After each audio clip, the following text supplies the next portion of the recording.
Champions are not born, they are forged, tempered and shaped by the fires of competition. Each year, the nation's best amateur racers enter the flames of the Sports Car Club of America Runoffs, a single winner-take-all event.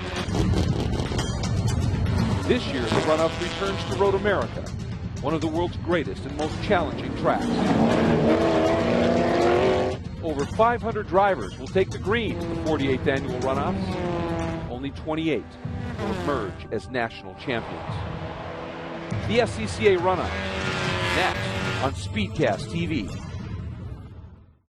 It's the 48th running of the Sports Car Club of America's National Championship Runoffs, the third at Road America, and the third right here on SpeedcastTV.com. Great to have you with us. And for the first year, we're bringing it to you in HD, courtesy of our friends at Volkswagen. I'm Greg Kramer, along with Chip Hurd, John Bizignano in pit lane for the 16th consecutive runoffs. Very happy to have him back as well. And this is going to be the national championship battle for Formula F, known for years, obviously, as Formula Ford, but recently they have allowed the Honda Fit engine along with the 1.6-liter Ford engines, Pinto-based engines essentially, that have dominated and been the backbone of this class for many years. But when those engines were, new ones weren't getting produced, so it was all basically rebuilding and the like. They got to deal with Honda. They brought the Formula Fit engine in, and they're not quite there yet and able to run in absolute outright terms with the Fords. But it is close, and this is a great category, and it is one of my absolute favorite classes in all of Sports Car Club of America and, frankly, in all of racing, period, for the simple reason it is one of the purest. There is no aerodynamic downforce, no false grip on these cars. You've got decent grip with moderate horsepower, but it's all about mechanical grip and the driver's ability to carry the car. This is a very, very cool class, and the nice thing is, Biz, it's on the rebound. The numbers are going up after it faded a little bit. The numbers are up, and one thing about this class I've always loved, it can be the home of the young lions. A lot of good professional drivers have come through Formula Ford. If a young person wins the SCCA National Championship in Formula Ford, they can take that credential to any pro team and say, look what I've done. I've got the talent. Please give me a ride. Please give me a try. Please give me a tryout. Please give me anything to get you in your car. This is a credential that has taken people to many different classes of professional racing that have gone on for years and years. Listen, I just want to show you one little detail here in the 01 car. They have gotten so sophisticated down to the last tenth of a second.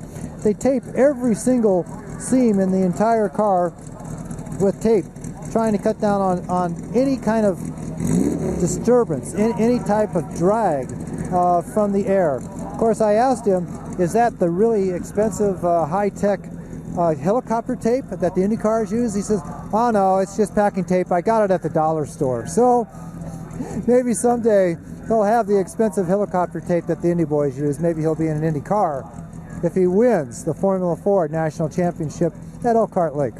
It's club racing, so it isn't pro racing, so you don't have quite the budget, so you make do with what you can.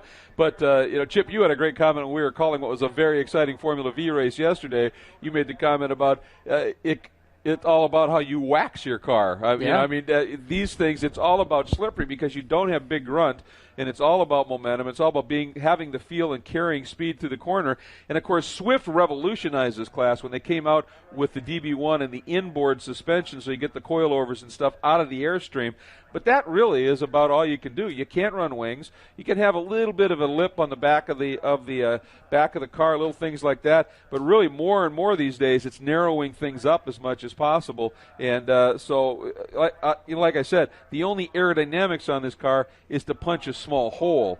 But it isn't managing the air and getting downforce, and that means it's seat of the pants. The driver has got to have the gift to do well in this, and that's to me, what racing is about. Yeah, that's for sure. We go back to the waxing thing. The way I learned that is my dad said, wax the car. I said, I just did, not too long ago. He's like, yeah, but watch this. He throws a rag, and it didn't really slide off the hood of the Miata. So I waxed it, and, afterwards he threw the towel, and it went, whew. Yeah. It just flew right across the hood. I said, oh. He's like, that's air. How much faster can that go through the... Yeah. Now, that's just a Miata. In a picture, something like this, you're trying to shape a bullet. That comes down to how your helmet's designed, the aero coming off your helmet. It's just like you watch the IndyCar guys. They have cool helmets for downforce because the air has to push down. Otherwise, I drove a Radical, and I had my regular road racing helmet. It kept getting underneath and lifting my helmet up. Exactly. Hurt my neck. And and it blinds you, too. You can't see. The whole thing's bad. You need a proper open cockpit helmet. Yep, and these are just fun to watch, and because of that, like the V's, these guys, when they are out in anger, oftentimes they'll pack up, and on a track where drafting is everything, it can be spectacular. Every once in a while you get a guy who's really on it, has the gift, and he'll make a little bit of a breakaway. We saw that with Tim Couch last year, the defending champion, and he was able to drive away to a fairly substantial margin of a few seconds by relative comparison in this class.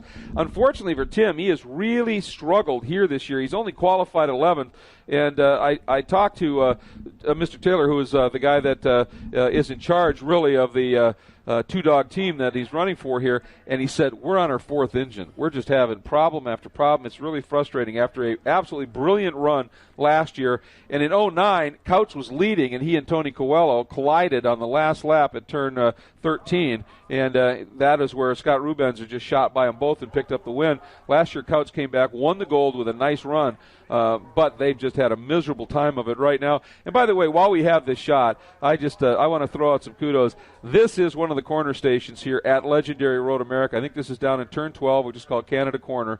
And these are the corner workers out there. There is, I talked about it, there's over 500 entries here, but there's over 400 volunteers here. 130 of them are staffed out and around the track on the corners.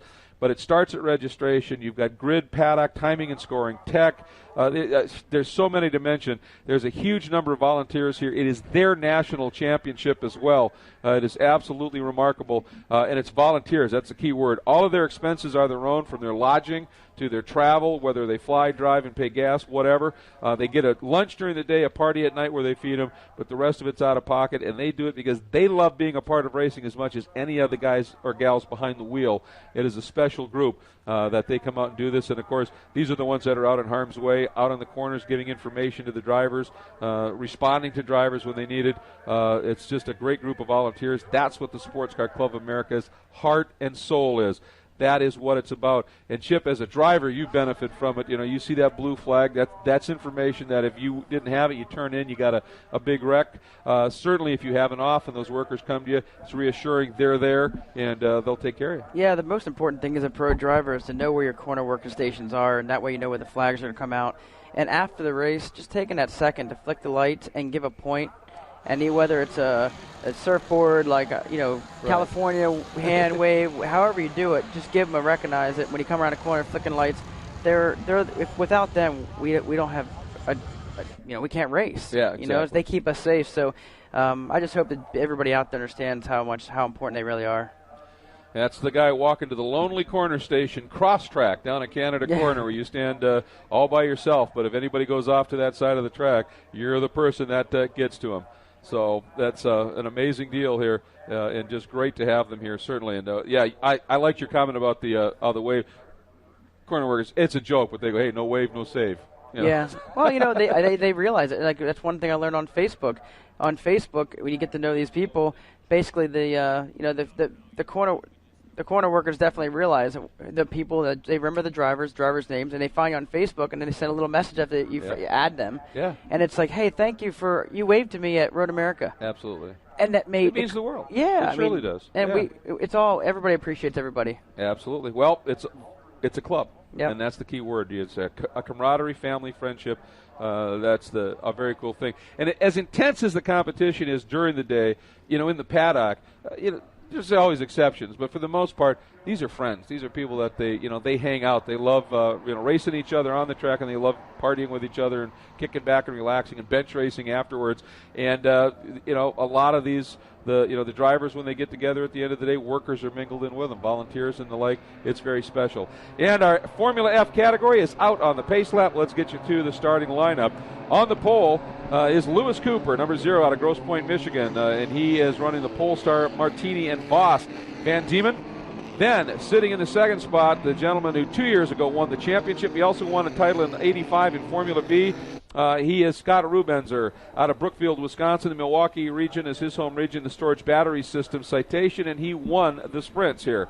Qualified third, a gentleman who's been on a tear this year, 0-1, Reed Hazelton out of Burlington, Wisconsin, the Hoosier Farley Engines and Primus Racing, Van Diemen. And it's a 19-year-old car, and it is quick, and he hustles it. Qualified fourth is number 4, Cliff Johnson out of Leawood, Kansas, and he is driving the Alpine Lithographics Farley Engines Piper. Qualified fifth, number 83, William Valet out of Coram, New York. He runs the New York region, is his home region. Loinings Engines, Goodyear Tires, Swift DB6 Ford. Qualified in the sixth spot is number 7, John Benson out of Dade City, Florida, Central Florida region. The Advanced Borehole Services, Swift DB1 Ford.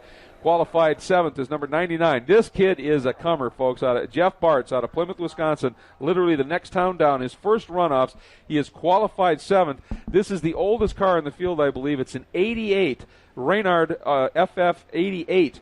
Just an amazing story. It is the car that Tony Kester took to the national championship in Formula Ford in 1990 in the Two Dogs SBS Rhine Auto entry, and this young man is quick. Qualified in the 8th spot, number 37, Bill Kephart out of Colorado Springs, Colorado, in his Bestial 09 F Ford. And he is also an engine builder that does a lot of motors in this category. Starting ninth, number 2, Mike Sauce out of Arlington, Texas, driving the Sports Car Performance Sauce. Yep, that's his own design on this car. And by the way, if you ever need a blues band to come and play in your way, get a hold of Mike. He's a wicked good blues guitarist. And they have a great band. Starting 10th, number 20, the gentleman who is super sweep eligible. That's Russell Rudisuli out of Rochester Hills, Michigan, in the Goodyear Williams Engines Van Diemen Ford. I'm told that's Rudicelli. Qualified 11th is your defending champ. As I said, really struggling with some problems this year. Number 88, Tim Kotz. If they get that car working, watch for him to move up. He's out of Geneva, Illinois. Chicago is his home region, and he runs the Brayburg two-dog Hoosier Piper. Starting 12th, number 41, Randy Aycock out of Robstown, Texas, and he's driving the Aycock Engineering Scott Seeger's race place Van Diemen. Qualified 13th, number 85 is David Livingston out of Nashville, Tennessee, in the Thermomasters Swift. Qualified 14th, number 5, Alan Wheatcroft, also out of Chicago and Chicago region, the Lindstrand Motorsports Van Diemen. Qualified 15th, number 33, Wes Cunningham out of Houston, Texas, Houston region, in the Loeb Motorsports Swift DB6. Starting 16th, number 71, James Steer out of Evergreen, Colorado. His first runoffs out of Colorado region in the Scholar Architecture Swift DB6. Qualified 7th, number 48, John Vlassis out of Cudahy, Wisconsin. That's the Milwaukee region. And he's driving the HPD Schlossman's Honda City Piper Honda. He is running one of the Honda Fit engines on that machine, as is the guy sharing the row with him. In the 18th spot, number 25 is Dave Loken out of Littleton, Colorado region. It's his first runoffs. He is a Swift with the Honda Fit engine on board. Qualified 19th, number 66, Mark Keller out of Snohomish, Washington, and the Blackjack Racing Piper. Then it's number 20 on the grid is number 04, Dan Murphy out of Eden Prairie, Minnesota. LOL is his home region. It's his first runoff in the Murphy Motorsport Van Diemen. In the back row, number 6 will start 21st. That's Stan Towns out of Santa Clara, California. And he was third in 1990 in the runoffs in Formula Ford in his Swift. And 22nd and final on the grid, number 49, John Luxon out of West Chicago, Illinois. The Milwaukee region is his home region. The Luxon Printing Piper DVF2. And that is a Ford power plant on board that machine. Once again, we have 13 laps. 40 minutes is a time limit, but we should, unless anything major happens, be able to easily get in those 13 laps. And the good news is, folks, we had that shot earlier of it looking really bleak out there, but that now, late in the day, that low sun, and it is just dancing across these beautiful machines. And we've got ourselves a perfect racetrack right now, Chip. This one should be fun. Pace cars heading in. Yeah, it sure does. It's a beautiful day. The track looks clean. It seemed like a lot of grip with the STU guys out there, and there's no mishaps with oil or anything else. And really impressed. Look how they're nicely lined up. These guys are ready to get a good solid start here. We'll wait for the green. Absolutely. Watching the start stand, and already Lewis Cooper easing away, but the green comes out, even though he already had a pretty good little jump going, and that's not what everybody else wanted. He qualified fairly. And by Ford, Formula F regulations, he was really quick in qualifying, about a half second clear of the field. Now, some of that comes down to weather, and it was a sketchy, different weather virtually every day here. But nobody wanted to see him with that kind of a pace get that kind of a jump. But he did, and now you deal with it. Slotting into second is Scott Rubenzer, the guy who won the sprints here and won the national championship in Formula F a couple of years ago in that citation. and he's got a train behind him, including the 4 of Cliff Johnson, I think, and then Reed Hazelton. This is going to be interesting. Yeah, sure is. We're going to find out here with how these cars draft and who's going to start working together, because they can't let that lead car get away. It looks like they're just funneling back in line and just feeling the track out. I think I saw a lot of cars with the stickers on the tires, so a lot of guys are scrubbing their tires technically right now. Yep, and I think, let's see, was it Reed Hazelton that jumped into third? It sure was. And I'll tell you, Reed has been virtually untouchable this year. 6 starts, 5 wins, never off the podium, won the Central Division, second in the overall national points. He's had a tremendous year, and he's already taken it to Rubenzer. And look at Couch. As I said, he qualified in the 11th spot, and he is up to 6th on the start already. Wow. So clearly, at least they got the engine problem solved in terms of pace. That is a rocket start. Yeah, that's fantastic. He's a man on a mission. He's had a tough week and probably thought, you know what, let's just go out and give it our all, and we're just glad to start the race. Well, he made the comment after he and Coelho came together in 2009 when he was leading and ended up with Rubenzer winning the title. He said, I wasn't much fun to be around that entire next year, because he said all I was focused on was the championship. He got it last year, and now to be struggling like this, that's just going to light the fire. And look at this move by Hazelton down and underneath Rubenzer, and Hazelton has picked up second. Rubenzer back now to third. I think that's Cliff Johnson right behind him in fourth. And those guys have already got a little bit of a gap over everybody else. But, boy, if Couch continues the way he's running, this should be an awful lot of fun to watch what he can do. But, boy, look at that. Hazelton, once he got around Rubenzer, Chip, he's already opened up about 5 lengths. What's interesting to me is watching this first lap here, they're not using all the track. Like after seeing Spec Miata today, STU, they're using every bit of the track. I just wonder, with the suspension as low as it is and maybe doesn't have a lot of give, if maybe they're hitting those rumble strips, it chatters and just throws the car offline.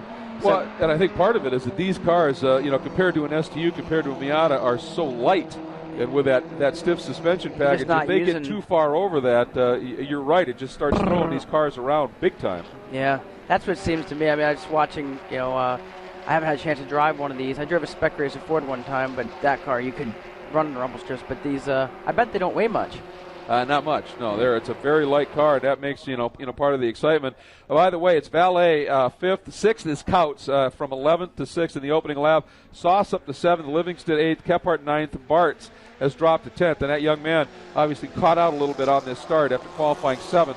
But that's part of it. I mean, it's his first runoffs. He's a young guy, new to this, and a tremendous speed to be sure. But racecraft is something that you learn by getting out and doing it. And he learned a lesson at the start. Now he's got to deal with it. And there is a look at Couch. He just made another pass. Yeah, he's picking him off. He got around the 83 of Valet. And so now his next guy is going to be that red machine right there of Cliff Johnson, and that is 4th.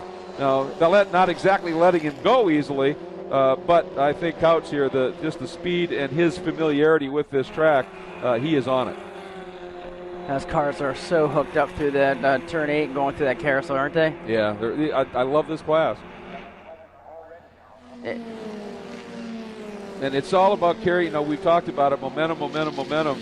But without any kind of downforce on the cars, those small tires, you have to have the gift to make these cars go quick, of being able to sense that limit and ride it everywhere. And it's just glorious to watch. Yeah, it's just amazing how simple, like you talked about in the beginning, of how simple the body and the control arms, upper and lower, it's like your typical just a little go-kart. Well, exactly. I mean, it is simplicity by design, and now it's which to me that's the neat thing about it is, all right, here's the package. See what you can do with it. Go drive this thing, and if you're quick, we're going to know. If you're not, we're going to know. It's up to you. And it's just fun to watch. There's Cooper. There goes Hazelton. Here's your battle between Rubenzer and Johnson. And here comes Couch with Valet right behind him. And then that bit of a gap now back to Sauce at this point. And that changed as well. I think Sauce has dropped off just a little bit. Let's see who's next across the stripe. Yeah, indeed. It's Benson, then Livingston, then Sauce. So he got drafted. Sauce lost 2 spots on that. And Bart's still right back in that. And now look at this fan out. Everybody heading down into turn 1. And, I'll tell you what, this is where it gets interesting. That Sauce, he was able to pick one of those guys back off. I think that was Livingston he was able to get back around. And look at this, 3 abreast down to the inside, down into 3. And the neat thing about this is you'll see that with this class. I mean, I've watched this class with great passion for so many years, and they'll be 3 abreast, and they just know at what point it's like, back to the line for the corner. They just have this figured out. Yeah, well, I mean, it depends how long these guys have been racing these cars. They know what they can do with their car, and know what they can't. And plus, if you get out of line, you get out of the rhythm and you're off pace, and then the guys get away from you. This is an important race, and this is the race all these guys are waiting for. Absolutely, that is it. And I think that yellow, that very unique car, that's a Vestial, and that is Bill Kephart in that car, number 37 right there. Very unique design compared to some of the others out there. And you can see how the way the bodywork and all the suspension components just suddenly appear out of the side of the bodywork. And he's got obviously a Kephart engine in there. That's what he does. And he's got that black number 2 of Sauce, line astern. And, boy, this is a great battle. We're looking at the battle here for basically the 9th spot at this stage. You can almost hear him there right about there where he started to come back in. It seemed like they might be breathing the throttle just a little bit to help get the car turned in. It sounds like it almost might be flat through there.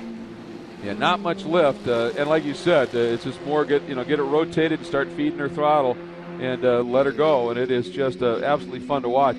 And I'll tell you, having been down at in Canada Corner during some of the June Sprints races and the like, when a pack of these guys come in and they just explode like that to go after a move and make a pass down into that part of the track, it is spectacular, no question. Yeah, they got a great little mix here going, and there's 4 cars. Livingston's still the one running the top of that group. Yeah, it's a good battle for sure. That is the number 0. That is our leader right now. That's Cooper, and then there's Hazelton. So back to the front of this, just to kind of keep an eye on how things are unfolding right now. And Cooper's leading it, but Hazelton has stabilized that margin. It was just a tick over 2 seconds. It's back now down to, it's at 1 point. 1 second? That's 1 second, yeah, 1.035. So he's definitely reeled him back in just a little bit. Rubenzer, Johnson holding on. Couts now up into 5th. So that great march of his, as I said, continues. And it's interesting. Unfortunately, our Super Sweep elbow gentleman, Russ Rudicelli, is sitting back at number 20 in that battle with Kephart, Sauce, in that battle for 9th, 10th, 11th, and he's sitting in 11th right now. And he's already had a great year, to be sure, to be able to achieve what he did. He won his division. He won the national points title with the most national points. He won one of the 9 key national races, one in each of the 9 divisions that make up SCCA. 6 of them BF Goodrich Super Tour events, and then another 3 that are very prestigious in other divisions, including the sprints. And that was one of them that counted, and he was able to win 1. So we got 3 of the 4 things you have to do. But to get that super sweep, you also have to win a national championship. And it's tough to do that from 11th in a field that's this strong. And Reed Hazelton has reeled in Cooper. That last lap alone, Chip, it's obvious. I mean, it was a second at the line, and that's gone. It's 1 second to 1 car length. Hazelton is coming. Oh, yeah. It actually could get interesting down here in the Canada Corner. Hazelton gets stuck a little bit of a draft, but I think he knows if he looks in his mirror, he's got some room. He tucks in line, goes through Canada Corner, gets a nice track out, and right there he's showing his nose. Just let him know, hey, I'm here. It's going to be not an easy walk in the park for you, pal. Right, and obviously it doesn't hurt to take a lap and study your opponent and go, look, this is where I've got my run here, so I'm going to plan it the next time. This is where I'm going to go. And again, you have to ask yourself the question, does he think he's got the speed to get around Cooper and drive away? Obviously, if you do, then you do it. If you don't, do you want to sit in second and make your move in that last lap so that you don't get drafted by again? Right, exactly, because then it turns around.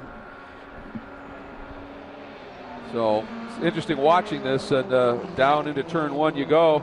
And we talked about Hazelton's car being definitely a bit of an older chassis. I mean, it certainly is very quick, but it's a 19-year-old car. It's a 92 Van Diemen.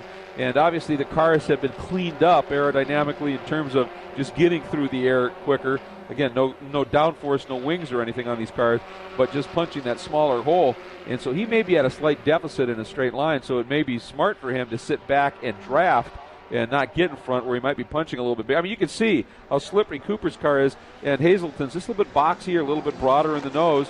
And but boy, once he gets up close under Cooper, and he can use that draft. I think he's in prime spot right about now. Yeah, Hazelton's car's handling really well. It's looking really good. It seems like he's not having to drive. He's pretty much putting the car where he wants it. And I can see coming out here, they're both using a lot of the track. Oh, he's making a move. Well, Yep, he's up beside him. Yeah. There's a move for the lead. Oh, and deep on the break. Now, Cooper was thinking about it. I'm going to do the over-under here. And he tightened up on the exit, though, and he scrubbed as much speed as Hazelton did, tightening it up on the entry, too. So this is going to be interesting. Now we'll see who's got what. Yeah, we will. And, Cooper's basically going to have to be eyeing up his competition here, coming on Hawk Bridge here. It looks like he's going to be like, okay, let me see what you got, because we got some room to play here. I mean, neither guy wants to settle for second. Right. We know that. Well, and the last thing they want to do is get into a real tussle side by side all the time and let Rubenzer and Johnson and Couts right back into this. They've got a pretty handy margin over those guys right now, and so they want to try and maintain that. Exit of Canada Corner, turn 12, up to what they call Thunder Valley here at Road America, and heading up over the Kohler Tunnel and down into turn 14. And again, in these cars, this corner is quick, and it's got to be, because you don't have a lot of motor to haul you up that steep hill, and you've got to carry speed through it. But it's a deceptively fast corner. I tell you what, just watching that lap, I mean, Hazelton's going to be a force to be reckoned with. His car's handling really well. He's put his head down and is looking good. I mean, Cooper's right there, but now Cooper's got a little bit of steam on him here on the straightaway. He's going to make a pass on the outside. He cleared him. Yep, and I think that might be exactly what we're talking about. Just that car is a little bit boxier, being a little older chassis, and just not quite as slippery. Now, here he comes. It's a battle of the handling and mid-corner to horsepower. Absolutely. And certainly horsepower in these guys is about as equal as it gets. There are different engine builders, and you work on it for sure, and you can get an engine that's a little bit stronger and the like, but it's so close to be sure that it really comes down to driving, and it comes down to racecraft in these cars. And you can see Cooper looked inside, he looked outside, now he just tucks in down into turn 5, that downhill braking zone, and then squeeze the throttle coming out and the climb up to this very tricky turn 6. I don't really think they're squeezing the throttle. I think it's on or off. It's got the old switch again. Yeah, huh? I think it's a switch. It's either full throttle or braking. Yeah, we're talking a little over 100 horsepower, probably 120. So I'm pretty sure they're braking really hard, turn in, and back to power. And back to power, yeah. But again, light and power to weight is the magic formula under the Johnsonville Bridge here. And that power to weight is everything. And these things, I've never driven one in anger in a race. I did have the good fortune to drive one in a Skip Barber school once here at Road America. Big fun, that's for sure, as they go under that Hawk Performance Bridge down into the kink. And once again, Hazelton leading away. Now we'll see. This is that fast part of the track heading down into Canada Corner, and definitely Cooper closes up. Oh, he's got motor. Oh, he didn't. I thought maybe he was going to pull out there and make a move, but he's showing his face, showing the front nose of his car, saying, "Hey, I'm here, and I can get a run on you on these big straights." Well, and I think this is all part of, these guys literally are, this is like the early rounds in a 15-round title match, for boxing, where you're out there going, all right, what kind of punch does he have? How can I defend it? Can I take the hit? What's going on here? You're just sort of measuring your opponent at this point to be ready to go after it in about, you got 8 more laps to go, so, in a few more laps. But, boy, coming out of 14 and up the hill where it's that little bit of extra grunt is important. Boy, he is really strong, isn't he, Chip? Yeah, well, that could be a exact thing. If Cooper could do that in the last lap, he just realized he could do that. So. Yeah, well, that was part of that figuring out the strategy for later on. And there's lots yet to come, as I said. Now 7 laps left here in our Formula F National Championship chase here at the SCCA Runoffs at Road America. Don't go anywhere. This one's going to be fun. This portion of the 48th Annual SCCA National Championship Runoffs is being brought to you by Mazda, Zoom Zoom, by Black Magic Car Care Products, and by Gum Out, cleaning since 1945. What do you drive? Is it inspiring? Was it built by a behemoth car maker? Or insightful craftsmen obsessing over the details, building better cars for a discerning few? Are you one of the few who care about what you drive and how it drives? We're with you because we believe If it's not worth driving, it's not worth building. We build Mazdas. What do you drive? Gum Out Regain Complete Fuel System Cleaner helps restore lost horsepower and fuel economy. Just pour an entire bottle of Gum Out Regain into your tank before your next fill-up. Powerful cleaning additives attach themselves to fuel system carbon deposits and safely and effectively lift them away. That way, deposits burn up, then pass through the exhaust. Gum Out Regain additives even leave a protective barrier to help keep new deposits from forming for up to 3,000 miles. Get a bottle of Gum Out Regain Complete Fuel System Cleaner today for reduced engine hesitation, surging and knocking, as well as restored fuel economy and lost horsepower, all within one fill-up.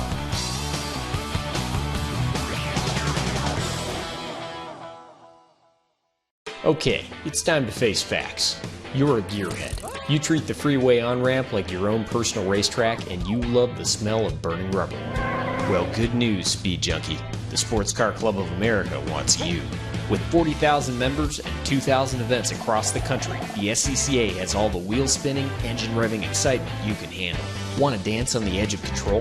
In SCCA Solo, you'll learn the blacktop two-step with an army of cones trying to trip you up. If slinging mud is your thing, check out SCCA Rallycross, where power slides and rooster tails are the name of the game. And if wheel-to-wheel competition is what you crave, SCCA Club Racing lets you chase the checkered flag on America's toughest racetracks. Join the Sports Car Club of America today and feed your obsession.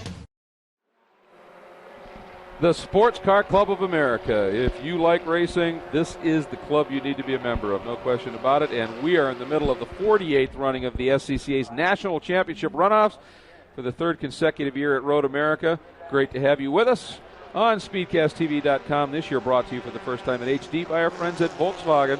And this is the National Championship Chase in Formula F, currently led by Reed Hazelton, who qualified on the pole last year but ended up in ninth after some motor issues. And he has gone around the pole sitter this year, Lewis Cooper. And these two, they are just kind of measuring and seeing what can unfold right now. It's a great, great battle to be sure. It looks like Cooper's now. Let's go back here and take a look. Yeah, Cooper has gone back in front of Hazelton. So they've swapped it back and forth a little bit. Cliff Johnson remains third at this point, somewhat a lonely third in his bright red number 4 Piper. But the story of the race is Tim Couch, who we talked about, the defending champion, qualified in 11th after going through motor after motor and having a big problem here, has now taken 4th spot, but he's 4 seconds back of Cliff Johnson, so he's got work to do yet. Yeah, when we saw before the break there, I saw that Cooper was right behind Hazelton, and basically he came out of the last corner and was able to draft past him. So in his mind, if I was in his shoes, I could be in second, come out of 14, pull that draft. Oh, you know. Yeah, it looks like Hazelton suddenly has an issue. He's slowing up. That is not a line you normally. Yeah, there you go. That's the sign. Problems for Reed Hazelton for a second consecutive year after being so fast. What a shame. So racing. Yeah, I mean, that was shaping up to be a stellar battle at this point. And something seriously wrong, and he's, given the signal. I think he's heading toward pit lane. There comes Cliff Johnson right there, that bright red Piper, and he is going to swing out of 14. And Johnson is going to motor up the hill as Hazelton. That is so sad. But look at that blue car that is climbing the hill behind Johnson. That is Couch with Valet behind him. There it is. That's the margin from what will now be second to third with Tim Couch. Couch now in third and Valet in fourth. Boy, this is going to be a good one. And Couch now getting the run on, Valet getting the Couch on run. And not quite enough, Chip, to be able to make the move down into turn one. But that is your battle, second, third, and fourth, and these guys are coming after second. Wow, that's awesome. Wow. Couch had to get a third. So right now, sitting in third with that bronze medal, he's like, man, I bet this is awesome run after qualifying 11th. They're going through 4 motors. This is a great place to be, and he's got a lot of pressure. But I think he's just happy to be where he is. That's happy. Here's sad. Reed Hazelton having a chat here, and obviously going to be rather distraught after what looked like a potential gold medal winning car right there. Couch, by the way, this is only his 4th runoff. He won the gold last year. Looked to have the gold won in 09, except for that contact. But in his 3 previous runoffs, 2 fast laps. This tells you that this guy gets it done when that flag drops. Yeah, that's good. I mean, that shows consistency, and he knows his car and probably knows the setup, because that obviously those years was not just Road America. Yeah, right, exactly. So he knows how to set a car up, not just here, but at Mid-Ohio and whatnot. So plus we saw his stats, and he's got a lot of wins. And, it looks like he's pulling a little bit of a gap. Actually, pulling a pretty good gap this past lap. But I think that the other car, Valet, definitely has horsepower on him. Right, yeah, and obviously Couts is just getting this car hustled right now. And the problem is, usually when you're on your fourth engine, it usually means you're not on your strongest engine. You're dipping into the bin at that point, trying to get something that's going to work. So, yeah, he may not have the most fresh engine out there, but he's got a lot of talent, and he's got a car that is certainly well set up. I don't know. It looks to me like Couts and Valet seem to be definitely catching Johnson.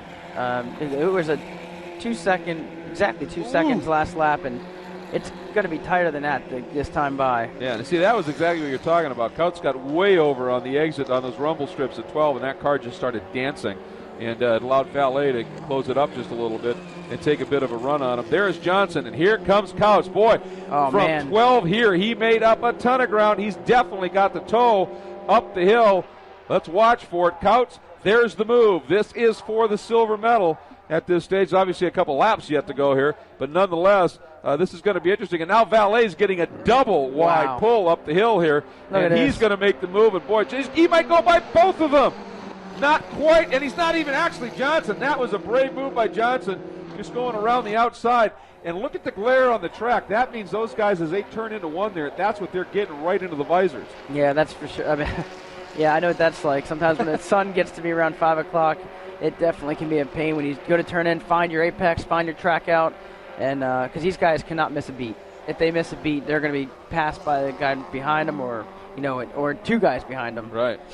And by the way, we didn't really allude to the obviously Scott Rubenzer had a bit of a moment as he'd been up in third and had dropped back as far as sixth. He's now in fifth at this stage, but a big moment for him, and he dropped back out of that battle right now. He at this point is shown as about 3 seconds behind Valet in this great battle here for that silver and bronze. 3 guys duking it out right now. And Couts, once he got in front of him, he's been able to open that margin up just a little bit. He's on it. He's got to put his head down. Yep. He's, he passed a lot of cars get up here. He might look at a hard charger here. I think that's very possible. You bet. From 11th to 2nd. Yeah, that's pretty much it, I think. Down through the carousel. Boy, that car of Couts is absolutely stuck through there, isn't it? That is really fun to watch. You can see Johnson's car, Yep, he's sliding around a little bit just before we got to the Hawk Bridge. It seemed like when maybe where he lifted, it got a little loose, so it could be tire pressure. Could be, absolutely. Some of the things, like you said, there's not a lot of things you can change or upgrade on these cars, so it comes down to simple things like tire pressure and I'm not even sure camber or whatnot. Oh, you can do a little bit with that, absolutely. And there you see Valet, because of, I think, I'll tell you, Johnson is willing to brave it around the outside a lot. Didn't quite make it work that time. But I think that pass started back in the carousel where he got wide and twitchy, and that allowed Valet to get that little bit of a run, catch a little bit more draft. That's a good point. As soon as he got a little wiggle, I think Johnson saw and said, well, you know what, I didn't have to lift, and he did. And he carried that momentum the whole way down the straightaway. And it could be only like 2 or 3 miles an hour. Oh, absolutely. But that makes a big difference. And Rubenzer's closing on these guys. He is turning some quick laps. Rubenzer's, he turned a 2:21.4, and he is definitely starting to reel these guys back in. So whatever happened with Scott, he drop a wheel somewhere and have to get out of it, or whatever, have a little bit of a, every once in a while. These Ford engines, they get that little, high-speed miss every once in a while, and they need, it'll just clear itself on occasion. And we'll see if he's able to join this battle. Looks like Couch is doing everything he can to make it a moot decision on who's going to get the silver. He'd have to have a miracle right now to be able to have a shot at gold. But Valet, Johnson, and if Rubenzer can join it, we're still in for a good scrap here for the bronze.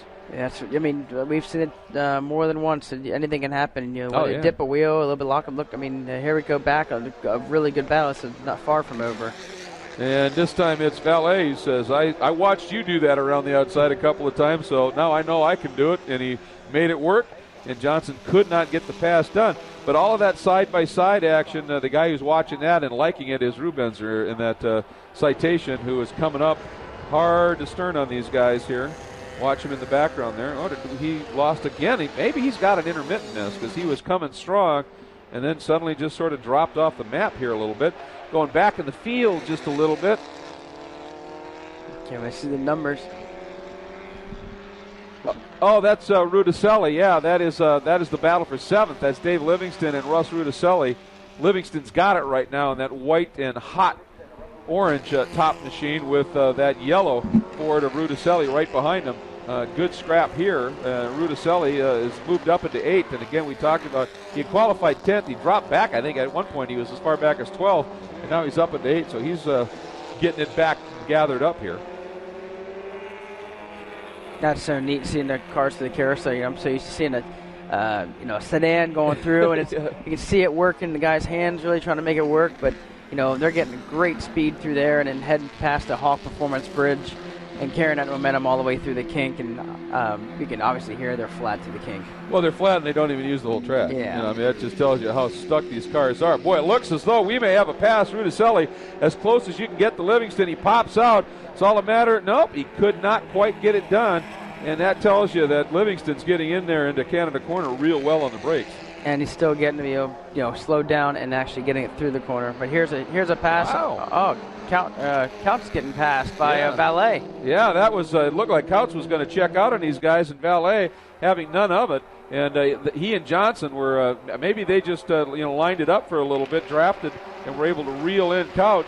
And this is one of those deals. Even in these cars, you can push so hard early that you can overheat those tires just a little bit, and the grip starts to just go off that little bit. But in a car with momentum where grip is everything, that was maybe what has happened here. Couch now trying to fight back down to the inside, and he's past him as they get down into turn 5 as we have 2 laps to go.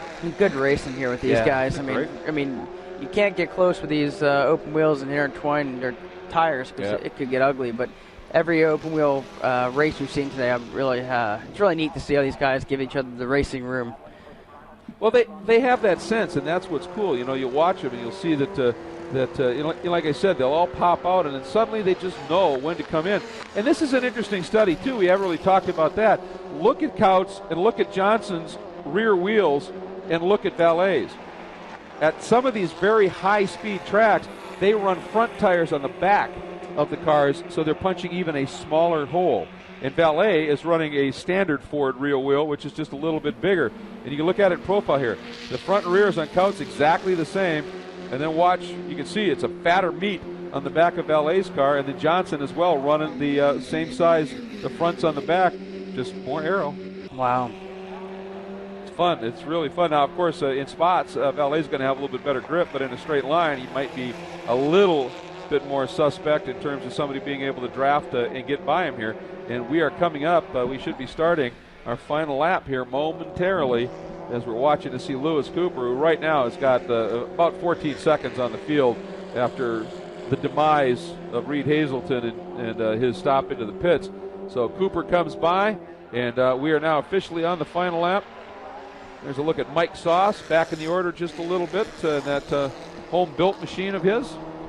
Oh, we got a real race here for second. Yeah, it's awesome. 2 wide, and then we got Johnson pushing Valet past Couts, and now little wiggle. Oh no! And he is in the gravel, and he's done. I don't think there's any way you're going to get out of that. So it now is down to just 2 cars, Valet and Couts, as they start their final lap here. And this is the battle for the silver. And the guy who doesn't get it will at least get the bronze. But, boy, Cliff Johnson gave it his all this entire race. Yeah, he had a really great draft. I think he had a little bit more speed going there. I don't know if he knew where he wanted to be, inside or outside. But when he hit the brakes, it looked like a little lockup. And these cars do not like to be – they're like such a short wheelbase. And they just got sideways, right. It snapped on him, and off into the gravel. Well, when you talk to guys who drive these, they say one thing about these cars is they're darty, and especially when you're running that narrower front wheel on the back. If you brake bias, look at this. Here's the move. Let's see if you can make it work. Over and under. They do get a bit darty, coming through 7. Is he gonna run for defensive line?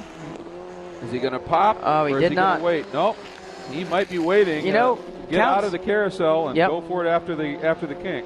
He's really strong. Couch is really strong through the carousel and carrying that momentum down the Canada Corner.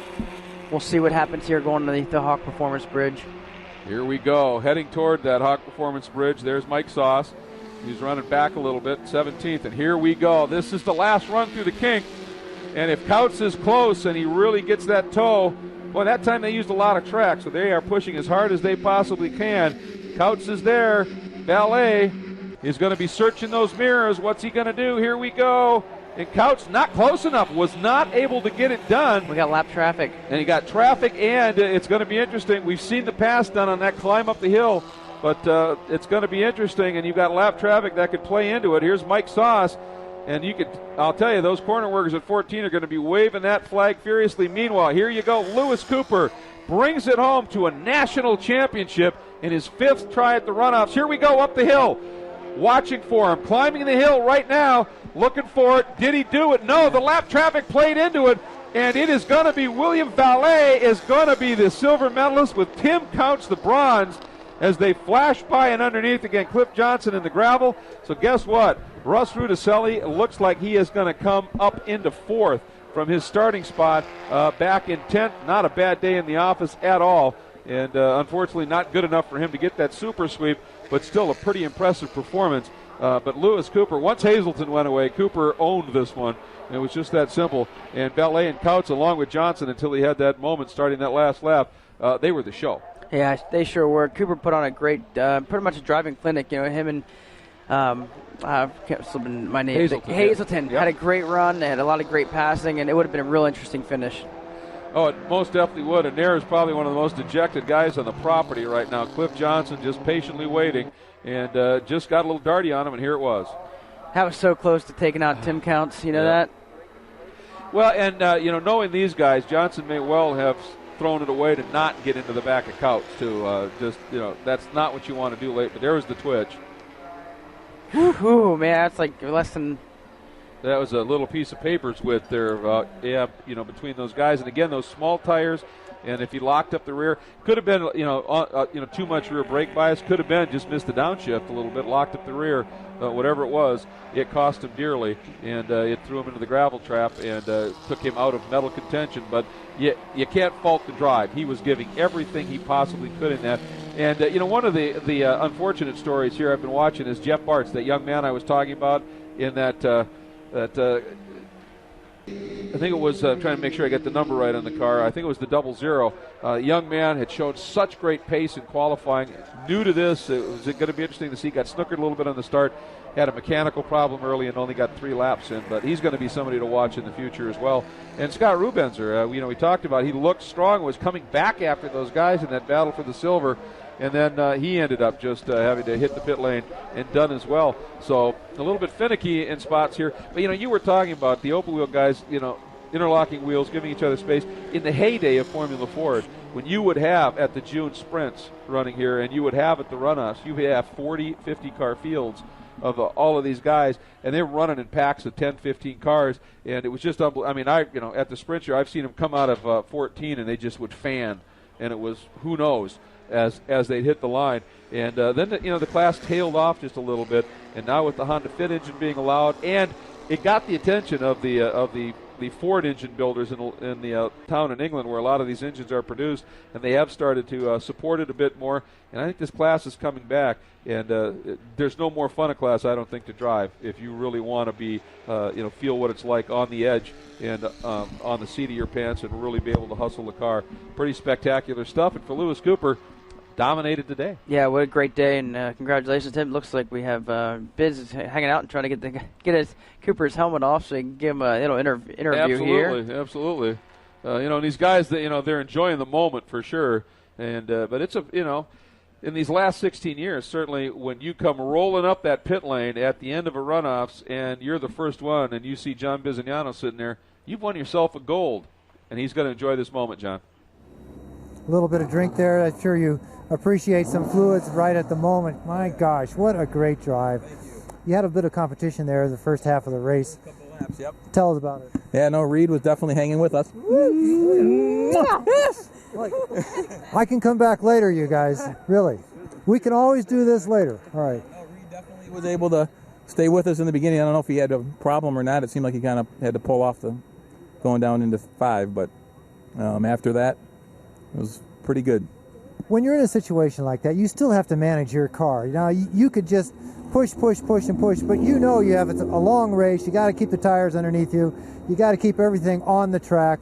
That has to be top of mind. Oh yeah, no, you have to stay focused. They were giving me the gaps on the radio, and we really didn't even try to pay attention to that till the last couple laps just to make sure we didn't lose focus. But the guys at Polestar gave me a great car all week, and we used the Avon tires here at the end in the last session, and they worked out wonderfully.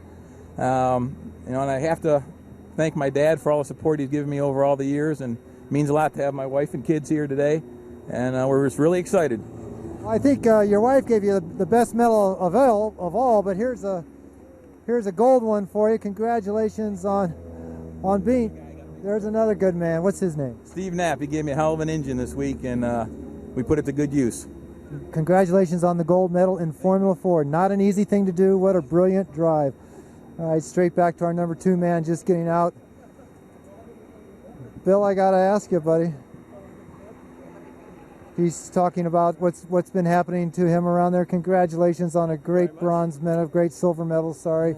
Tell us about being in that sandwich. What a mix-up for the majority of the race. It was a lot of fun, but it was back and forth with Tim, trying to work with him to see which of us was fastest, trying to catch Cliff there.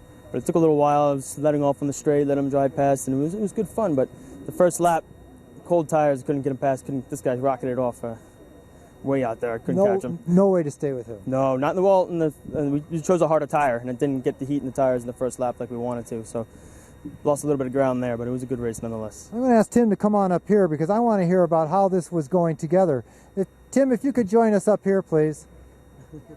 Tim, focus, Tim. We want you right here. You two are having so much fun out there. My gosh, I mean, just tail, wheels, interlocking, everything, noses all year long. Well, so you've had some practice about this. Yes. How has the season developed to where you could do this so well, not easily, but so perfectly here at the Runoffs? Well, Bill's one of the quick guys that is safe and doesn't do anything you don't expect. So we give each other room, and our radios weren't working well, and I thought I could get back around him. I thought I wanted to be behind him going into that last corner, but that lap car put a little snag in it, and Bill got the better run, and third for four engines this weekend. I'm thrilled. What was up with the engines? I heard about that on the grid. We had an oiling issue that we just couldn't get our fingers on, but I'll let you finish up with Bill because I want to thank some sponsors. So well, the last thing I want to say, he was talking about that we work together even on the last lap, guys. You said you got to give him room here and there, but when it comes down to the last lap, there is no room to be given. Well, we're out here to have some fun and to give just enough room, as the saying goes. And I'm not here to put anyone in the dirt. I want to win and drive as best I can, as clean as I can. Congratulations on a great silver medal. Congratulations on a great bronze. I'm so glad that you worked out that oiling problem. Yes, we didn't have the strongest bolt in the field, but we did the best with it. I got a few people I have to thank: Glenn and Wendy Moore, Brayburn Systems, thermostats and indoor air quality systems. Without them, I wouldn't be here. John and Jackie Taylor, Two Dog. Same thing, unbelievable effort this weekend. My crew, Wendy Moore, Glenn's wife, is dealing with cancer right now and couldn't be here, so this one's for Wendy. So Hoosier Tires, they came through with some great tires, and just all my crew for putting in insane hours this weekend. It was great. Insane sport, insane hours, ended up in a medal. That's a great point. The unsung heroes, the all too often forgotten heroes in the sport of the cruise. When you got a problem, as we take a look at the results, they're the ones that put in those hours. When you're doing engine change after engine change after engine change, that's late nights, early mornings. Lots of Red Bull. Just absolutely, lots of Red Bull, obviously. Lewis Cooper, Valet, and Couch, your medalists, and they did put on a great battle. Rudicelli and Livingston complete the top 5. And you took a look at the rest of the field, and, when it came down to Biz about to start the interview and his wife came in there, Biz is cute, but not that cute. That's the guy's priorities are absolutely spot on there, obviously. But it was a very entertaining race, and it is a perfect way to wrap up our second of 3 days of coverage here at the 48th Annual SCCA National Championship Runoffs. And, coulda, woulda, shoulda, Brubenzer, Hazelton back in the order there, obviously, Jeb Bartz. And Bartz, it's the same team, that two-dog group, Jackie and John Taylor, who own that company, that do the prep on those cars. And, obviously, they don't stop. You see what they did with 4 engines in Kautz's car. It's a small team. They use older equipment, and they get tremendous results with it. They are a great group, and congratulations to them. That wraps up our coverage of Formula Ford and the National Championship Chase here on SpeedcastTV.com. And, of course, it is now referred to as Formula F because of the Honda Fit engine being involved. And we saw a great display of driving today. Congratulations to our 3 medalists on that one. Obviously, it was an absolutely great run. Kautz and Ballet, and, of course, to our gold medalist, Lewis Cooper. You are a champion for the first time in Formula F. This portion of the 48th Annual SCCA National Championship Runoffs is being brought to you by Mazda, Zoom Zoom, by Black Magic Car Care Products, and by Gumout, cleaning since 1945. What do you drive? Is it inspiring? Was it built by a behemoth car maker? Or insightful craftsmen obsessing over the details, building better cars for a discerning few? Are you one of the few who care about what you drive and how it drives? We're with you because we believe if it's not worth driving, it's not worth building. We build Mazdas. What do you drive? Gumout Regain Complete Fuel System Cleaner helps restore lost horsepower and fuel economy. Just pour an entire bottle of Gumout Regain into your tank before your next fill-up. Powerful cleaning additives attach themselves to fuel system carbon deposits and safely and effectively lift them away. That way, deposits burn up, then pass through the exhaust. Gumout Regain additives even leave a protective barrier to help keep new deposits from forming for up to 3,000 miles. Get a bottle of Gumout Regain Complete Fuel System Cleaner today for reduced engine hesitation, surging and knocking, as well as restored fuel economy and lost horsepower, all within one fill-up.